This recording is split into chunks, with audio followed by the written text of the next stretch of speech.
Hey, hey, hey, welcome back, everyone. Welcome to the Travel Media Lab podcast. I'm your host, Yulia Denisyuk, an award winning travel photographer, writer, storyteller, entrepreneur, community builder, podcaster, and educator as well. So, today we're continuing our summer reading series in which I share with you some of my most favorite stories I've done to date. And I hope you've been enjoying this series. We've already traveled to some interesting places around the world. Last week we went to Jordan. The week before we went to Barcelona and some other places. And today we're traveling to another place that's really near and dear to my heart, and that place is Turkey. So, the story I'm about to share with you today is one that really put me on a path that I'm on today. And for that reason, it's really special to me. Um, that story was the first story I did that focused on the subject and the a niche of artisanship and craftsmanship. This is a story about Turkish Iznik tiles, where I went to Turkey and I looked at the production of these tiles and I investigated the story behind them. And I loved doing that story so much that ever since then, I've been seeking out stories like that everywhere I go. And I've done multiple other stories about artisans and craftsmanship since. But this story that I'm about to share with you is really the genesis for that interest for me. And I also love this story because it reminds us also of how inspiration can really come from anywhere. And I've shared with you a story last week, which was also a reminder of that, where I told you a story of how I was listening to a podcast one weekend, and that's how an idea came to me for a story. And in this case, it was actually a blog post by a dear friend of mine called Errol. Shout out to you, Errol, if you're listening today, who shared a blog several years ago now, in which he posted a link to a news article of Christie's auction selling a piece of a Turkish plate from, I think, the 15th century for some crazy amount of money. I think it was like a $500,000 or something. And so that sparked my interest. And I was like, wait, what? There is a plate from a 15th century being sold for that much money. What's the story behind it, you know? And I went down the rabbit hole of investigating that story. I went to Turkey. I looked at the production of the Iznik tiles. I pitched the story to AFAR Magazine, and now the story is out there. And so, without further ado, today I'm sharing with you a story called Not Just a Souvenir, the untold story of Turkey's Iznik tiles. Gorgeous Iznik tiles cover the city of Istanbul, and cheap replicas have long been popular souvenirs. But a recent revival of the centuries old traditional techniques for creating these lovely ceramics is proof that when it comes to Iznik tiles, beauty is more than glaze deep. Detailed, colorful Iznik ceramics are a popular Turkish souvenir. So much so that mass produced replicas with printed rather than handmade designs are sold in droves on the streets of Istanbul's Sultanahmet area for as low as $5 each. But the real pieces are valuable beyond the sentimental. A 2006 Christie's lot of 15th century Iznik pottery dishes sold for over $500,000. The cheap knockoffs are lovely and plentiful, but once you learn the difference, you'll know why tracking down a real Iznik is worth the effort. The intricate production process is more than just craftsmanship, it also draws upon a rich cultural heritage. Here's what you need to know about genuine Iznik pottery and where to find it. What makes ceramic from Iznik, an Anatolian town of bygone fame, special? The region's pottery tradition stretches back to prehistoric times, but the art form blossomed under the Ottomans. In the late 15th century, craftsmen of Iznik replaced the traditional clay used in ceramics with quartz. The innovative technique produced a bright white base that made the four traditional colors found in Iznik pieces, turquoise, cobalt, malachite, and coral, stand out under a thick, transparent glaze. Ottoman sultans favored the new look, and soon exquisite Iznik chini, as the tiles are known locally, adorned public spaces and important buildings in Istanbul, including the court's main residence, Topkapi Palace. Iznik ceramics spread far and wide, even piquing the interest of Genoese and Venetian merchants. This golden era lasted for about 100 years. The decline of the Ottoman Empire meant a loss of protection for the craft, which had all but disappeared by the late 17th century.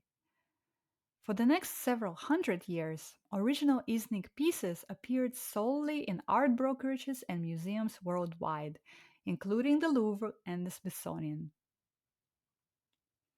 Today, a renewed interest in Ottoman heritage has sparked efforts to restore Iznik Chini to their former glory. Turkish organizations such as the Iznik Foundation and Anikia are working to bring the craft out from the museums back into everyday life. Their founders come from different backgrounds, including academia, art, and business, but they are united by a fondness for the rich self expression featured in Iznik ceramics and for the style's potential to revive the traditions of the past through modern, functional art. A short ferry and minibus ride away from Istanbul, tiny Iznik on the shores of Lake Iznik presents a markedly different pace from that of Turkey's largest city. Here, fueled by the personal interest of Dr. Işıl Akbaycil, an economics professor, the Iznik Foundation kickstarted the revival of this traditional art form. It took the foundation 3 years to resurrect the long forgotten ceramic making process. The foundation still uses laborious 16th century techniques. The only change was replacing the brick and wood kilns with electric counterparts, and it takes about 70 days to make each tile. The spacious Iznik Foundation Garden Villa, located outside the Roman walls that still partially encircle the town, offers a glimpse of how these stunning tiles are crafted. The process starts by creating the base, called the biscuit. 85% of this base is made with locally sourced ground quartz. The rest is clay and silica. Biscuits are dried for 7 to 10 days and then covered with a thick underglaze made of quartz and clay.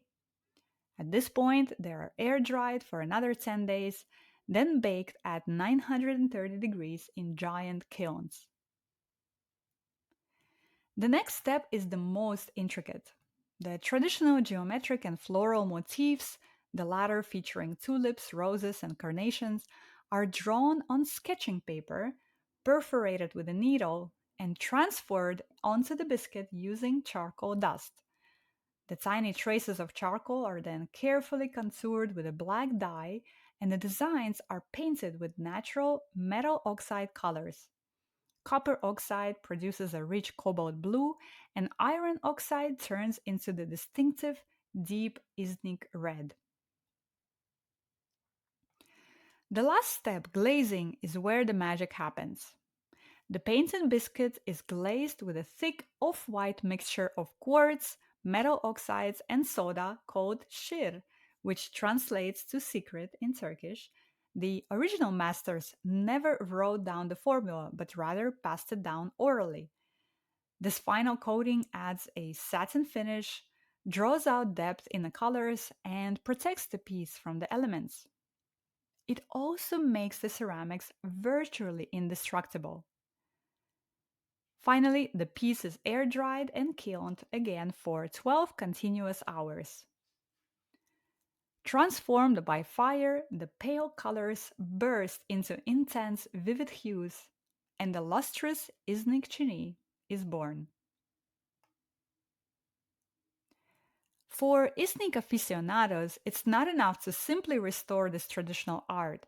They are also ushering it into the modern age by introducing contemporary designs and collaborating with international brands like Hermes and illustrious institutions like the Sheikh Zayed Mosque in Abu Dhabi. Both the Iznik Foundation and Anikia have showrooms in Istanbul where travelers can browse for authentic souvenirs handcrafted in Iznik using those centuries old techniques. But perhaps the most enriching experience for a tile loving traveler awaits at Iznik Classics. The multi storied gallery Iznik Classics is located in an alley behind the Blue Mosque, a name given to the Sultan Ahmed Mosque because of the more than 20,000 blue and white Iznik tiles that cover the interior. Owner Tahir Ejinci cares deeply about the pieces in his gallery.